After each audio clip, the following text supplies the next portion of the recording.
মাননীয় মুখ্যমন্ত্রী মমতা বন্দ্যোপাধ্যায়ের অনুপ্রেরণায় জেলা পরিষদের তহবিল ও 15 অর্থ অনুকূল থেকে 9,71,174 টাকা ব্যয় করে কংক্রিট রাস্তার কাজের শুভ সূচনা করা হয়।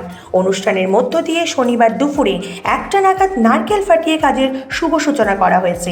এই দিন উপস্থিত ছিলেন জেলা পরিষদের সদস্য দীনেশ টুডু, মালদা জেলা তৃণমূল কংগ্রেসের মহিলা নেত্রী সভাপতি সাগরিকা সরকার, বিশিষ্ট সমাজসেবী ত্রিনাথ সহ অন্যান্যরা। ওই দিন কাটিকান্দর গ্রামে এই রাস্তার কাজের শুভ সূচনা হয়। কাটিকান্দর গ্রামের থেকে শানবান্দার দিক পর্যন্ত রাস্তার কাজের শুভ সূচনা হয়। অবগত আছেন যে মাননীয় মুখ্যমন্ত্রী মমতা ব্যানার্জি গোটা পশ্চিমবঙ্গ জুড়ে যে কর্মযোগ্য এবং উন্নয়ন হচ্ছে সাধারণ মানুষের, আজকে তার নিরিখেই আজকে মালদা জেলা পরিষদের আমাদের যে সদস্য আছেন তিনি এখানকার দীর্ঘদিনের মানুষের চাহিদা পূরণের লক্ষ্যে চাকনগর যে কাটিকান্দর যে গ্রামটা আছে সেই কাটিকান্দর থেকে শানবান্ধা বাবুপুর জিপি পর্যন্ত এখানে খুবই জরাজীর্ণ অবস্থায় ছিল।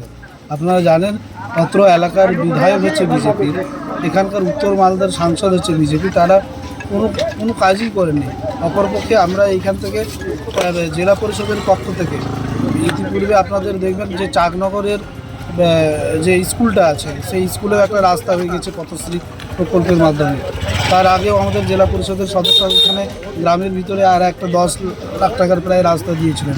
আজকে প্রায় 10 লাখ টাকার এখানে 220 মিটারের মতো কংক্রিট ঢালাই হবে এবং আগামী দিনে আমরা মানুষের কাছে আমাদের অনুরোধ থাকবে যে মমতা ব্যানার্জি যেভাবে প্রায় প্রত্যেকটা গ্রাম বাংলা মানুষের ঘরে ঘরে পৌঁছে গেছেন, শুধু রাস্তাঘাট না, অন্যান্য যেগুলো সামাজিক যে প্রকল্পগুলো রয়েছে যাতে আমরা অটুট থাকে।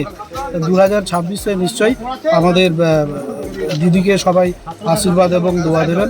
তার সঙ্গে সঙ্গে গাজল বিধানসভাতেও এখানে চাকনগরের জিপির অনেকের আমাদের আশীর্বাদ রয়েছেন, বয়স্ক লোকরা এখানে এসছেন।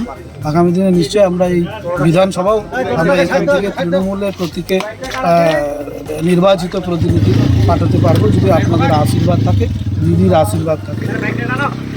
আমাদের মাননীয় মুখ্যমন্ত্রীর অনুপ্রেরণায় আমাদের গোটা পশ্চিমবাংলায় দ্রুত বেগে কাজ হচ্ছে, এমনকি অলিগলি কাজ হচ্ছে, বাড়ি বাড়িতে হচ্ছে, অলিগলিও কাজ হচ্ছে। যেগুলো রাস্তা অবহেলা রাস্তা, যেমন আমাদের কাটিকান্দ থেকে শানবান্ধা পর্যন্ত যে রাস্তাটা খুব বেহাল অবস্থা, সেই রাস্তাটা দীর্ঘ 60 বছর থেকে পড়ে আছে।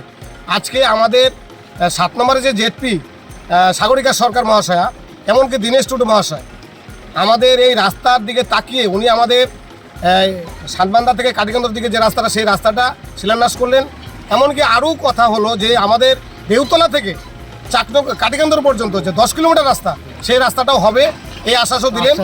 আর বিজেপিরা শুধু বাড়ি বাড়ি গিয়ে সদস্যকরণ করে বেড়াচ্ছে, কাজের বেলায় নাই, ওরা কাজ করছে না। ওরা এমন তৃণমূল কাজ করছে, বিজেপিরা মুখে শুধু ডায়লগ মারছে। এটাই হচ্ছে বিজেপিদের উস্কানোমূলক কথা, দ্বিতীয় আর ওদের কোনো কথা থাকে না। আমি চাকনগরবাসীর কাছে বলছি, আপনারা কাজের নিরিখ দেখে, কাজ দেখে আপনারা ভোটটা দেবেন। আগামীতে আমাদের যে বিধায়ক, সে বিধায়ক যিনি বিজেপির বিধায়ক ছিলেন, উনি শুধু বাড়ি বাড়ি প্রচারটা করতে পারে, কাজের কাজ কিছু করবে। সেই বিধায়ককে যদি আমরা জিতাতে পারি, আগামী দিনে আমাদের কাটিকান্দর ঘাটে ব্রিজ এবং কি সুন্দরপুর ঘাটে ব্রিজ নিশ্চয়ই হবে। এই কথা বলে আমার নাম ত্রিনাথ বিশ্বাস, আমি চাকনগর অঞ্চলের তৃণমূল কংগ্রেসের প্রেসিডেন্ট। মাননীয় মুখ্যমন্ত্রী মমতা বন্দ্যোপাধ্যায় আমাদের দিদির অনুপ্রেরণায় সমগ্র রাজ্য জুড়ে যে উন্নয়নের জোয়ার বইছে, তারই ফলস্বরূপ আমাদের মালদা জেলা পরিষদে আমাদের এই এলাকার আমি জেলা পরিষদ সদস্য। দীর্ঘদিনের এলাকাবাসীর দাবি ছিল এবং আমরাও বারংবার এই রাস্তা দিয়ে গিয়েছি। প্রচুরভাবে রাস্তাটা খারাপ, মানে এলাকাবাসীর দাবি ছিল যে এই রাস্তাটি করতে হবে। তো সেই অনুযায়ী আমাদের এই এলাকার অঞ্চল সভাপতি, আমাদের ব্লক সভাপতি মাননীয় দীনেশ দা, সকলের সাথে আলোচনা করে আমরা এই রাস্তার আজকে শুভ শিলান্যাস করব। বিজেপি কী করছে সেটা নিয়ে আমাদের কোনো মাথা ব্যথা নেই। বিজেপি কিভাবে মানুষকে ভাওতাবাজি দিচ্ছে সেটা সমগ্র রাজ্যই দেখতে পাচ্ছে। তো বিজেপির যিনি এখানকার এমএলএ আছে, তার পায়ের নিচের মাটি সরে গেছে, সেই জন্য ওনাকে মনে হচ্ছে যে চাকনগরে হয়তো আমার ভয় আছে আগামী দিনে, তাই চাকনগরে এসে উনি মাটি গেড়ে এখানে বসে আছে। চাকনগরবাসীর কাছে আমি চির ঋণী, চাকনগরবাসীর কাছে আমি চিরকৃতজ্ঞ, যেভাবে ওনারা দুহাত তুলে আমাকে আশীর্বাদ করেছেন এবং জেলা পরিষদে পাঠিয়েছেন।